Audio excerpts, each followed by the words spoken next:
Hashtag गोधडी आपली उन्हाळी पावसाळी हिवाळी कधी पण वापरा. मस्त आपली अशी गोधडी तयार. जुन्या साड्यांपासून टाकाऊ कपड्यांपासून छोट्या मोठ्या कपड्यांपासून अशी मस्त गोधडी. तर चला तर आपण ह्या गोधडीच्या पोटामध्ये किती साड्या घातल्या तर पाहूया.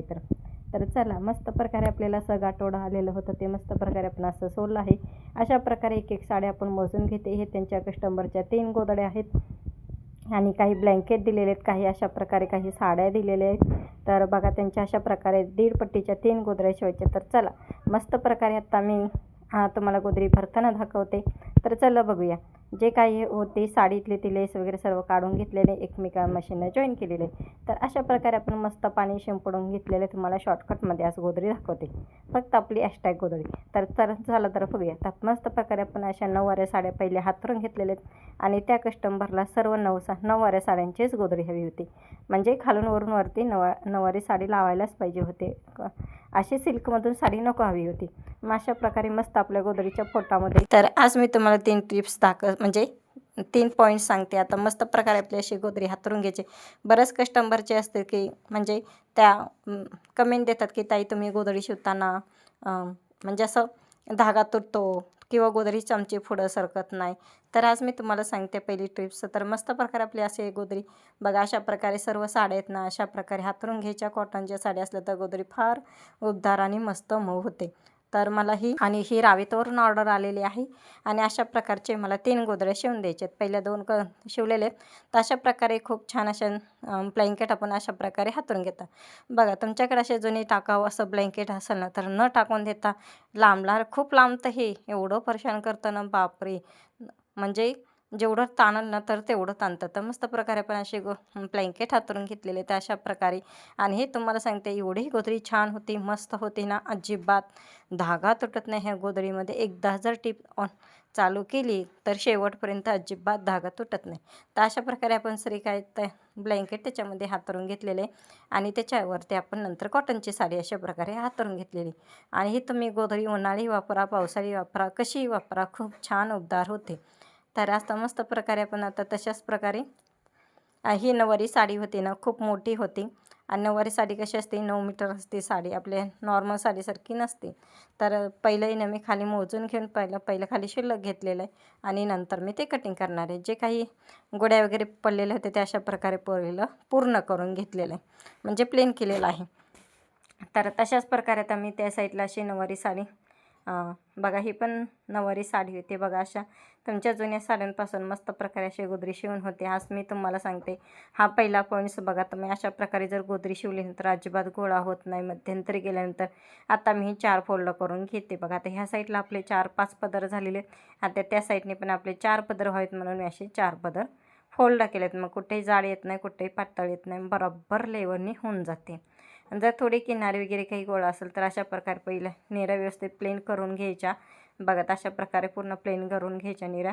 आतले जे पदर असतात ते पूर्ण प्लेन घ्यायचं आणि थोडंसं कमी जास्त करून घ्यायचं, कारण मी 1.5 पट्टीला थोडी साडी एक्स्ट्रा धरते. त्यावेळेस आपण जो अखंड साडी हातरतो ना, तो कमी जास्त होऊन जातो. त्यात मात्र आमची मांजराची एंट्री झाली. तर अशा प्रकारे बघा, अशा प्रकारे पूर्ण प्लेन करून घ्यायचं. कुठेही कमी जास्त येऊ द्यायचं नाही. गोड्या मात्र अजिबात पडू द्यायची नाही, कारण जेवढ्या तुम्ही गोड्या कमी करचाल किंवा चुन्या कमी करचाल तेवढी तुमची गोधडी खूप छान होते. तर तशाच प्रकारे आता जो काही शिल्लक राहिलेला होता पार्ट, तो मधली पट्टी राहिली ना, ते पट्टीचे बॉर्डर बघा. अशा प्रकारे त्याच्यावरती मी हातरून घेतलेले आहे. आणि हे पण खालच्या साडीचं आहे. जो फॉल येतो ना, तर फॉल बरोबर पट्टीच्या मध्ये जॉईन आलं पाहिजे. म्हणजे जी मधली पट्टीची जॉईंट असते ना, ते अजिबात असं गॅप दिसत नाही. त्यामुळे मी तुम्हाला सांगते हा दुसरा पॉईंट. आणि अशा प्रकारे जे काही छोटे मोठे कट केलेले होते कपडे, मी त्यांच्या ऑलरेडी पहिल्या 2 शिवलेल्या होत्या आणि ही त्यांच्यातली 3री कस्टमरची ऑर्डर, म्हणजे ही 3री गोधडी आहे. तर एकेका कस्टमरच्या मला 3-3, 4-4, 5-5, 6-6 गोधड्या आहेत. तर एक गोधडी शिवायला मी तुम्हाला सांगते दिवसात मला 2च गोधड्या होत्या. आणि बरेच जण ताई म्हणतात तुम्ही ह्याचे पैसे घेता किती, तर मी याचे 300 रुपये घेतलेले. तर मस्त प्रकारे आपल्या अशा जे काही शिल्लक राहिलेल्या होत्या पट्ट्या न टाकून देता अशा मस्त प्रकारे आपण गोधडीच्या पोटामध्ये घातलेले आहेत. तर मस्त प्रकारे आपली अशी गोधडी खूप छान उबदार होणार आहे.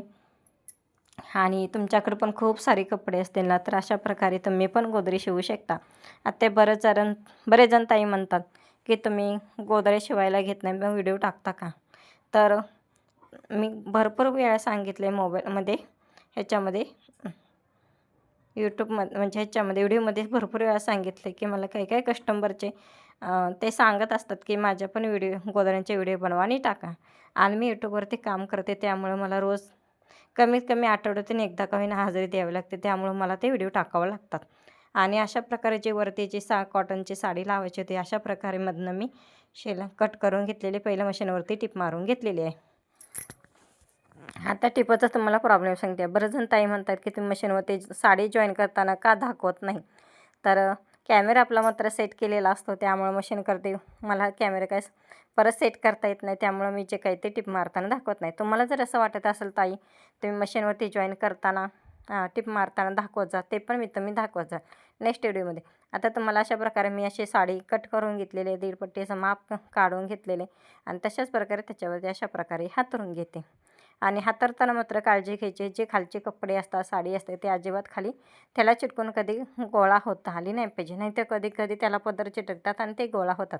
हातरताना मात्र वरती अद्दर धरूनच हातरायची. साडी अशा प्रकारे 4 विटा मांडून ते पण अशा प्रकारे प्लेन करून घे. तर आता अशा प्रकारे विटा मांडलेले आहेत आणि त्याच्यावरती मात्र हात टाके घालून घ्यायचे.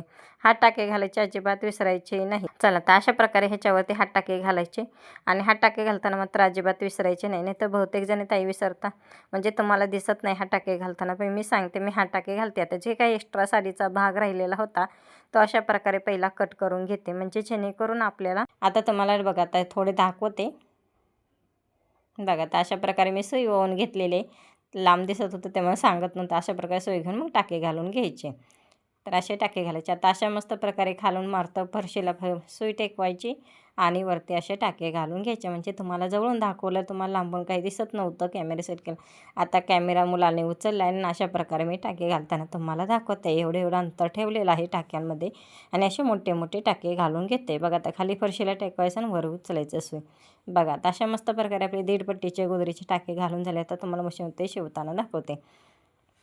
तर आता मध्यंतर माझे शिवताना आली. मध्यंतर बहुतेक जणांच्या ताईंचं खूप असतं की मध्यंतर आल्यानंतर आमची गोदरी गोळा होते. तर जसे आपले तुम्हाला सांगते अशा प्रकारे टिप मारून घ्यायचे बघा आणि अशा प्रकारे साईडनं फोल्ड करून घ्यायचे. मी गोदरी फिरवून घेतलेली आणि कमीचा भाग होता तो मशीनमध्ये घातला आणि जो जास्तीचा भाग होता तो मी ह्या साईडला शिलाईचं म्हणजे जिथं पाटा असतो ना त्या साईडला मी ठेवलेला आहे. तर बघा तर अशा मस्त प्रकारे आपण आता असे दोन्हीकडून सारून घ्यायची आणि अजिबात काही गोधडी गोळा होत नाही. अशा प्रकारे ही माझी आयडिया सांगते. आता तुम्ही जशी तुमची आयडिया वापरता तसा वापरा, कारण मनाची आयडिया खूप छान असते. त्यामुळे तुम्हाला जे योग्य वाटेल ते तुमच्या मनाला किंवा अनुभवातून मानू शकतो तसं तुम्ही. तर बघा तर अशा प्रकारे मी दोन्हीकडून प्लेन सारून घेऊन आणि जे धागा टाकलेला असतो तर अशा प्रकारे काढून घेते आणि असं फोल्ड करायची बघा गोदरी आणि असे पुढं सरकवायची, जेणेकरून दोन्हीकडूनही पुढं सरकवता आली पाहिजे. नाही तर त्यावेळेस अशा सरळ टिपा येतात, नाही तर सरळ टिपा येत नाही. तुम्ही एकीकडून सरकवचा आणि एकीकडून बाजूने नाही सरकवलं तर टिपा सरळ येत नाही. त्यामुळे सरकवताना दोन्हीकडे बरोबरच सरकवायचं, त्यावेळेस टिप छान येते. तर मी जे काय येत नाही मधनं माझा हात मागे पुढं होतो आहे, तर ते मी धागे काढून घेते कुठे एक्स्ट्रा अडकलेला असेल म्हणून माझा हात आधीमध्ये येतो. आणि जे शेवटी आलं ते अशा प्रकारे कट करून घेतलं आणि परत गोदरी महागारी ओढायची. अशा प्रकारे मी मशीनमधूनच गोदरी परत ओढते आणि तशीच परत सरकवते. काय करतात साईडला बाजूला सरकवून घेतात आणि परत हे करतात, त्यामुळे खूप उशीर जातो. त्यामुळे अशा प्रकारे बघा तर मी जशी टिप मारत आली ना तसं त्या साईडला मी गोदरी फोल्ड केलेली आहे. बघा तर अशा प्रकारे आणि दोन्हीकडूनही ताणून घ्यायचा कपडा. जेवढं तुम्ही ताणून घ्याल तेवढ्या तुमच्या चुन्या खूप म्हणजे खूप कमी येतात. खालून पण कमी येतात आणि वरूनही कमी येतात. मग अशा प्रकारे आपले उभ्या टिपा मारून झालेले आहेत. बघा अशा प्रकारे एक एक करून टिपा मारून घ्यायच्या. बघा आता तुम्हाला गोदरी दिसलीच असेल, म्हणजे कुठेही काही गोळा झाली का? अजिबात कुठेही काही गोळा झालेली नाही.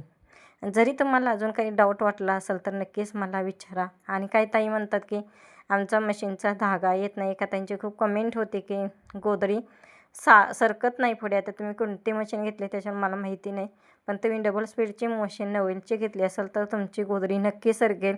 जरी सरकत नसेल तुम्ही पातळ शिवण्याचा प्रयत्न करा आणि जर वारंवार धागा सुटत असेल तुटत असेल तर तुम्ही ऑइलिंग करा. तर अशा प्रकारे म्हणजे आता मी गोट मारताना दाखवते बघा. ह्याला रेड कलरचं घेतलेले कापड आणि कॉन्ट्रास्ट घेतलेलं मी साडीचा कपडा घेतलेला, एक्स्ट्रा कापड वापरतो. चला असं मस्त प्रकारे आपली अशी टिप मारून घ्यायची. 4 इंचाचं कापड घेतलेलं आहे. टिप मारताना मात्र काळजी घ्यायची बघा. अशा प्रकारे पूर्ण प्लेन करून घ्यायचं. बघा मी कसं प्लेन करून घेते ते तशा अशा प्रकारे थोडं थोडं प्लेन करून घ्यायचं. चला अशा प्रकारे माझे एका साईडने टिप गोट मारून झाले. जे गोट मारून झालं कापड असेल तर अशा प्रकारे फोल्ड करायची घ्यायची गोदरी. चला असे मस्त आपले हॅशटॅग जुन्या साड्यांपासून अशी मस्त आपली गोदरी तयार झाली. आणि अगदी तुम्ही उन्हाळी वापरा, पावसाळी वापरा, हिवाळी वापरा, कशीही वापरा. आणि बघा किनार काय मस्त दिसते बघा. किनारीचा गोट, साडीचा गोट किती भारी दिसतोय. चला